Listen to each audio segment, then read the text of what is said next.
தேர்வில் தோல்வியடைந்ததற்காக தற்கொலை முயற்சியில் ஈடுபட்ட மகனை உடனடியாக மருத்துவமனையில் சேர்த்து கஷ்டப்பட்டு காப்பாற்றினார் அப்பா. இன்னமும் அந்த மனவேதனையில் இருந்து மகன் வெளியில் வரவில்லை. அவனை அப்பா எதுவும் சொல்லவில்லை. விவசாயியான அப்பா அவனை அழைத்து கொண்டு வயலுக்கு வந்திருந்தார். பருத்தி வயலின் ஓரமாக இருந்த ஒரு செடியில் பூச்சி அரித்திருந்தது. அதை உன்னிப்பாக ஆராய்ந்தார் அப்பா. வயல் முழுக்க சுற்றி பார்த்தும் வேறு எங்கும் பூச்சி பாதிப்பு இல்லை. மகனும் அதை கவனித்தான். ஏதோ யோசனையில் ஆழ்ந்த அப்பா தன் வேலையாட்களை அழைத்தார். வயல்ல பூச்சி வந்துடுச்சு, வேற வழி இல்ல, மொத்த வயலையும் கொளுத்திடுங்க என்றார். மகனுக்கு கோபம் வந்தது.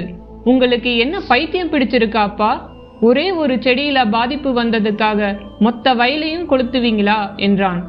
கண்கள் கலங்க அப்பாவும் பதில் கேள்வி கேட்டார். அதையேதான் நானும் கேட்கிறேன். ஒரே ஒரு தேர்வு மட்டும்தான் மொத்த வாழ்க்கையா? அதுல ஃபெயில் ஆகிட்டா செத்து போகணுமா? அதுக்கப்புறம் வாழ்க்கையே இல்லையா என்றார்.